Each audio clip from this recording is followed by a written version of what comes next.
कभी कभी मोहब्बत सिर्फ दिलों को नहीं तोड़ती बल्कि जान भी ले लेती है। आज की कहानी में कुछ ऐसा ही है। एक खेत का मालिक अपने मक्के के खेती में पहुंचता है और वह इधर उधर देख रहा होता है। तभी उसे कुछ बाल दिखाई पड़ते हैं जो कि जमीन से निकल रहा होता है। जैसे ही वह खेत का मालिक दिखता है वह तुरंत पुलिस को इन्फॉर्म करता है और पुलिस जैसे ही पहुंचती है और निकालती है बॉडी को, तो तुरंत उसे पोस्टमार्टम के लिए भेज दिया जाता है और पुलिस जांच करना शुरू कर देती है। फिर कुछ ऐसा पता चलता है जिसे सुनकर आपके पैर तले जमी खिसक जाने वाली है। आदाब, सत श्री अकाल दोस्तों, मैं करण राज। आप देख रहे हैं अनोखी अपराध की कहानी। ये सच्ची घटना है बिहार के किशनगंज की। वहीं की रहने वाली नूरी बेगम, जिसकी उम्र तकरीबन 28 साल हो रही थी। नूरी बेगम जो अपने सास ससुर और अपनी एक प्यारी सी बेटी के साथ बहुत ही खुशी से रह रही होती है। नूरी बेगम के जो पति था वह उड़ीसा में एक कारखाने के फैक्ट्री में काम किया करता और जो भी पैसे वह कमाता वह हर महीने अपने घर पर भेज दिया करता अपनी पत्नी के पास और बहुत ही खुशी से सब परिवार जो थे वह रह रहे होते हैं। दिन समय गुजर रहा होता है। उसी दौरान एक शाम को जो नूरी बेगम के सास ससुर थे वह देखते हैं कि नूरी बेगम घर में जो है वह 7 बजने वाले हैं शाम के, फिर भी वह नहीं आ रही है। इस चीज को देखकर जो नूरी बेगम के सास ससुर थे वह कुछ समझ नहीं पा रहे होते कि आखिर जो नूरी है वह गई कहाँ, कि शाम होने वाले हैं, 7 बज चुके हैं, रात हो रही है, लेकिन वह घर लौट कर नहीं आ रही। जो नूरी के सास ससुर थे वह सोचते हैं कि शायद नूरी जो है वह अपने किसी रिश्तेदार के यहाँ गई होगी। इस बात को सोचकर वह अपने आराम से खाना पीना खाते हैं और सोने के लिए चले जाते हैं। अगले दिन होता है लेकिन नूरी जो थी वह नहीं आती। तो जो नूरी के सास ससुर थे वह तुरंत नूरी के माता पिता के पास कॉल करते हैं और कहते हैं कि नूरी जो है वह कल शाम से ही घर पर लौट कर नहीं आ रही है, कहीं वह मायके तो नहीं गई। जैसे इस बात को नूरी के पिता सुनते हैं वह कहते हैं कि नहीं, वह तो मायके नहीं आई है। इस बात को कहकर वह भी कई रिश्तेदारों से बातचीत करना शुरू करते हैं, पता लगाना शुरू कर देते हैं। लेकिन समय बीतता जा रहा था, वक्त बीतता जा रहा था, लेकिन कुछ भी पता नहीं चल रहा था कि नूरी जो है वह कहाँ गई। धीरे धीरे वक्त बीतता है, समय बीतता है, करीब 3 दिन बीत जाते हैं। जब नूरी के पिता को मालूम नहीं चल पाता कि नूरी जो है वह कहाँ गई, किसी के यहाँ रह रही है, क्या कर रही है, कुछ भी जब उन्हें खबर नहीं मिलता तो वह तुरंत वहीं के पास के थाने में पहुंच जाते हैं, किशनगंज थाना, और नूरी के सास ससुर के खिलाफ कंप्लेन को दर्ज करवाते हैं और कहते हैं कि मुझे शक है कि नूरी के सास ससुर ने ही नूरी को जो है वह कहीं छिपा रखा है।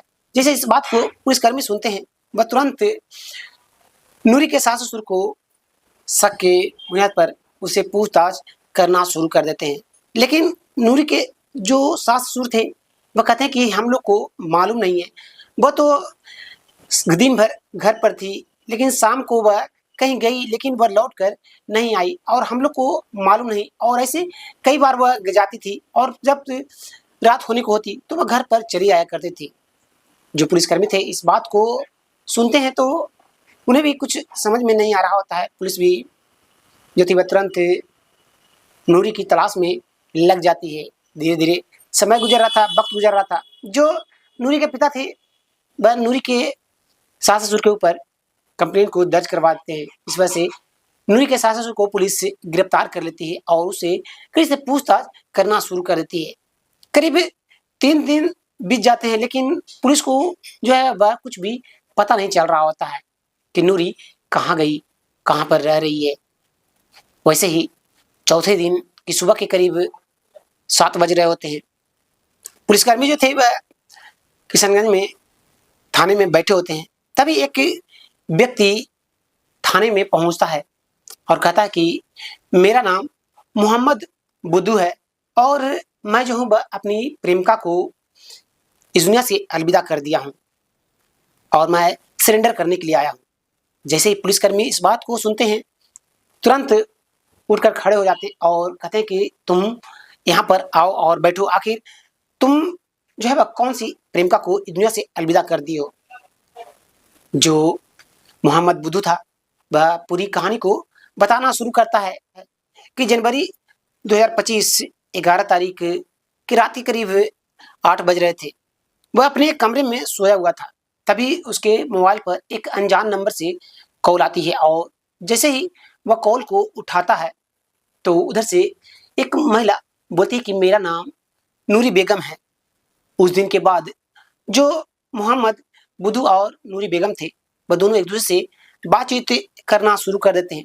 जो नूरी बेगम थी, वह मोहम्मद बुद्धू को कहती है कि उसका पति जो है, वह उड़ीसा के कारखाने में नौकरी किया करता है और वह घर पर अकेली रहा करती है और वह खुद को अकेला महसूस करती है, अकेलापन उसे लगता है। इसलिए हम दोनों जो है वह दोस्ती कर लेते हैं। इस बात को सुनकर जो मोहम्मद बुद्धू था, वह मुस्कुराते हुए हामी को भर देता है और उस दिन के बाद दोनों जो थे वह हर दिन बातचीत करना शुरू कर देते हैं। बातचीत करते हुए करीब 4 फरवरी सुबह के करीब 8 बज रहे थे। जो मोहम्मद बुद्धू था, वह नूरी बेगम के पास कॉल करता है। एक अनजान नंबर से मोहब्बत की शुरुआत हुई थी। जो मोहम्मद बुद्धू था, वह कहता कि हम दोनों जो है वह अनजान नंबर से एक-दूसरे से मिले, एक-दूसरे से बातचीत कर रहे हैं, लेकिन मैंने तुम्हें कभी देखा नहीं है, तुमसे मैं मिलना चाहता हूँ। जैसे इस बात को नूरी बेगम सुनती है, वह कहती है कि ठीक है, अगर तुम कहते हो तो मैं जो हूँ वह मिलने के लिए तैयार हूँ। तभी जो मोहम्मद बुद्धू था, वह कहता है कि कहाँ मिलेंगे? मुझे कुछ समझ में नहीं आ रहा कि हम दोनों मिले तो मिले कहाँ? तभी जो नूरी बेगम थी, वह कहती है कि मेरे घर से कुछ दूरी पर एक मक्के का खेत है। उस खेत में मैं शाम को आऊँगी और वहीं पर तुम चले आना। हम दोनों जो है वहीं पर एक-दूसरे से मिल लेंगे। इस बात को सुनकर जो मोहम्मद बुद्धू था, वह काफ़ी ज़्यादा खुश होता है और वह हामी को भर देता है। इसके बाद दोनों प्यार भरी बातें करते हैं और फ़ोन को रख देते हैं। पूरे दिन जो नूरी बेगम थी, वह काम करती है और शाम के करीब 7 बजने वाले होते हैं। रात धीरे-धीरे हो रही होती है। तभी जो नूरी बेगम थी, वह अपने सास को कहती है कि मैं जो हूँ वह कुछ देर के लिए घर से बाहर जा रही हूँ और कुछ देर में वापस चली आऊँगी। अपनी कुछ सहेलियों से मिलने के लिए जा रही हूँ। इस बात को सुनकर जो नूरी की सास थी, वह कहती है कि ठीक है बहू, जाओ तुम जाओ, लेकिन ज़्यादा रात तक बाहर जो है वह मत रहना, तुम वापस चली आना। इस बात को सुनकर जो नूरी बेगम थी, वह हामी को भर देती है और तुरंत अपने घर से निकलती है और तुरंत उस मक्के के खेत में पहुँच जाती है, जहाँ पर मोहम्मद बुद्धू, जो कि पहले से नूरी का इंतज़ार कर रहा होता है। दोनों एक-दूसरे को देखते हैं और एक-दूसरे को देखते ही दोनों एक-दूसरे के गले से लिपट जाते हैं और बातचीत करना शुरू कर देते हैं। बातचीत का जो सिलसिला था, करीब 1 से डेढ़ घंटे तक चलता है, जिसके बाद जो नूरी बेगम थी, वह अपने ससुराल वापस चली जाती है और मोहम्मद बुद्धू अपने घर को चला जाता है। धीरे-धीरे समय गुज़रता है, वक़्त गुज़रता है और दोनों का जो मिलने का जो सिलसिला था, वह अब उस मक्के के खेत में बन चुका था। 11 जनवरी को उन दोनों की अनजान नंबर से एक-दूसरे से बात हुई। 4 फरवरी को वह दोनों एक-दूसरे से मिले उस मक्के के खेत में और मिलने का जो सिलसिला था, वह धीरे-धीरे रोज़ की तरह हो गया था और हर दिन वो दोनों एक-दूसरे से मिलना-जुला करते, एक-दूसरे से प्यार भरी बातें किया करते। दिन समय गुज़रते हुए जा रहे होते हैं। 20 फरवरी को पहली बार वो दोनों एक-दूसरे को रिश्ते के शादी-हरे पार कर देते हैं और एक-दूसरे में वो खो जाते हैं। उस दिन के बाद जो दोनों थे, वह एक-दूसरे से इस कदर से बातचीत करना शुरू कर देते हैं कि अब जब भी नूरी बेगम घर पर होती, तो हमेशा वह अपने मोबाइल से कॉल लगा लिया करती मोहम्मद बुद्धू के पास और बातचीत करना शुरू कर दिया करती। धीरे-धीरे समय यूँ ही गुज़रता जा रहा होता है, वक़्त बीतता जा रहा होता है। दोनों जो थे वह अब जब भी उन दोनों को मौका मिलता है, एक-दूसरे से मिलते, रिश्ते की शादी-हरी पार कर देते। दोनों का जो प्यार का जो सिलसिला था, अब परवान चढ़ता जा रहा होता है।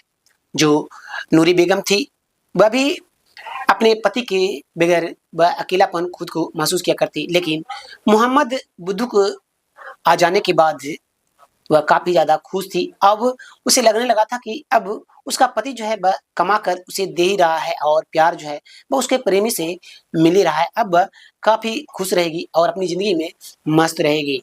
इस बात को सोचकर वह बड़े ही खुश से अपनी ज़िंदगी व्यतीत करती जा रही होती है। दिन समय गुजरते जा रहे होते हैं। मार्च का महीना आता है। 10 मार्च को वह दोनों फिर से मिलते हैं, एक दूसरे से प्यार भरी बातें करते हैं और उस दिन के बाद जो नूरी बेगम थी वह अपने घर में काम कर रही होती है। एक शाम को जब नूरी बेगम घर से निकल रही होती है तभी जो नूरी बेगम की सास थी वह नूरी बेगम को कहती है कि नूरी, तुम जो है वह हर शाम को 2-3 दिन पर कहाँ जाती हो? आज तक तुमने बताया नहीं, ना ही कभी मैंने पूछा है। तभी जो नूरी बेगम थी वह कहती है कि नहीं, कहीं भी तो नहीं जाती, बस अपनी सहेलियों के पास कुछ समय के लिए बातचीत करने के लिए चली जाया करती हूँ। इस बात को सुनकर जो सास-ससुर थे नूरी बेगम के वह कहते हैं कि बहू, अपने घर पर ध्यान दो, सहेलियों से ज़्यादा जो है वह बातचीत करने से क्या फ़ायदा, अपने घर परिवार को संभालो अच्छे से। जब से तुम अपनी सहेलियों के पास जाने लगी हो, घर पर थोड़े ध्यान जो है वह तुम कम रखने लगी हो। जैसे इस बात को नूरी बेगम सुनती है, वह मुस्कुराते हुए अपने सास-ससुर की ओर देखती है और कहती है कि ऐसे कोई बात नहीं है माँ जी, मैं जो हूँ वह घर पर भी ध्यान दे रही हूँ। इस बात को कहते हुए नूरी बेगम जो थी वह किचन में खाना बनाने के लिए चली जाती है। वह लौट जाती है और उस मक्के के खेत में जो मोहम्मद बुद्धू था वह उस दिन इंतजार करता रहता है, लेकिन नूरी बेगम नहीं पहुंचती। धीरे-धीरे वक्त गुजरता है, समय गुजरता है। जो नूरी बेगम थी वह देखती है कि जो उसके सास-ससुर हैं वह हमेशा उसके ऊपर नज़र रखे हुए हैं। जब भी वह घर से बाहर जाने लगती है तो उसके सास या फिर ससुर दोनों जो है वह उसे टोक देते हैं और रोक देते हैं और पूछना शुरू कर देते हैं कि वह कहाँ जा रही है। 23 मार्च के करीब शाम के 7 बज रहे होते हैं। हर दिन की तरह जो नूरी बेगम थी वह अपने घर से छिपे-छिपाते उस मक्के के खेत में पहुँचती है, जहाँ पर जो मोहम्मद बुद्धू था वह भी आया हुआ था। तभी जो नूरी बेगम थी वह मोहम्मद बुद्धू के हाथों को पकड़ती है और कहती है कि अब बहुत हो चुका, अब मुझे अपने घर ले चलो। जैसे इस बात को मोहम्मद बुद्धू सुनता है वो कहता है कि ठीक है, लेकिन अभी मेरे पिता जो हैं वे बीमार हैं, वह जब ठीक हो जाएंगे तब मैं तुम्हें अपने घर लेकर चला जाऊंगा। इस बात को सुनकर जो नूरी बेगम थी वह कहती है कि नहीं, मैं जो हूँ वह अब तुम्हारे साथ चलूंगी। जैसे ही मोहम्मद बुद्धू इस बात को सुनता है वह नूरी बेगम को समझाने की कोशिश करने लगता है। तभी जो नूरी बेगम थी वह कहती है कि अगर तुम मुझे अपने साथ नहीं ले जाओगे तो मैं जो हूँ वह तुम्हें मरवा दूंगी। जैसे इस बात को मोहम्मद बुद्धू सुनता है वह डर सा जाता है और उसे कुछ समझ में नहीं आने लगता। उसके हाथों में एक कुल्हाड़ी थी और वह तुरंत उस कुल्हाड़ी से नूरी बेगम के सर पर लगातार कई बार करता है। इसके बाद वहीं पर 3 फीट का एक गड्ढा खोदता है और तुरंत उस गड्ढे में नूरी बेगम को डाल देता है अपनी मोहब्बत को, और अपनी मोहब्बत को वहीं पर उस मक्के के खेत में दफन कर देता है, जहाँ पर अपनी मोहब्बत से वह दोनों एक दूसरे से पहली बार मिले थे, जहाँ से उन दोनों की पहली मुलाकात शुरू हुई थी। इसके बाद जो मोहम्मद बुद्धू था वह वहाँ से चला जाता है। धीरे-धीरे वक्त गुजरता है, समय गुजरता है और जब नूरी के पिता थे वह देखते हैं कि 3 दिनों से उनकी बेटी नूरी जो है वह नहीं मिल रही, कहीं लापता है। तो वह नूरी के सास-ससुर के ऊपर एफआईआर को दर्ज करते हैं, कंप्लेंट को दर्ज करते हैं, जिसके बाद पुलिस जो है वह नूरी के सास-ससुर को गिरफ्तार कर लेती है और उसे पूछताछ करना शुरू कर देती है।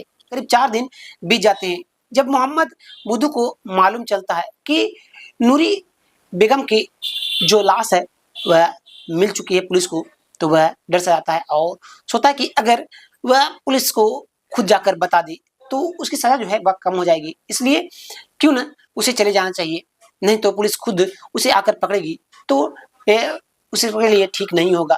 इस बात को सोचकर मोहम्मद बुद्धू जो था वह तुरंत वहीं के पास के किशनगंज थाने में पहुंच जाता है और पुलिस को सारी बातों से अवगत कराता है और खुद को सरेंडर कर देता है।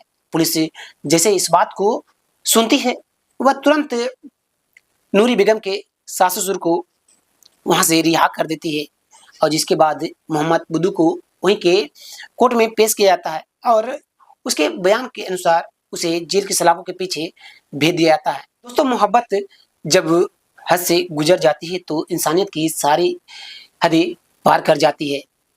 दोस्तों, आप इस घटना के बारे में क्या कहना चाहते हैं कमेंट कर जरूर बताइएगा। फिर मिलते हैं एक और वीडियो में एक और सच्ची कहानी के साथ। तब तक के लिए धन्यवाद। जय हिंद।